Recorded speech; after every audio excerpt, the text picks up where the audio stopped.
How to make toast with a waffle maker. Plate. Bread. Cheese. Waffle maker. Add oil on both sides. Bread.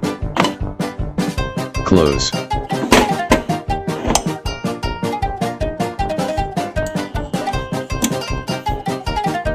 Set a 2 minutes 10 seconds timer.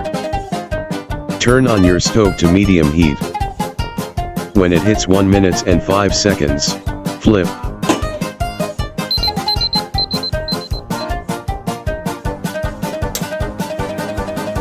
Open. Take out your toast with spoon.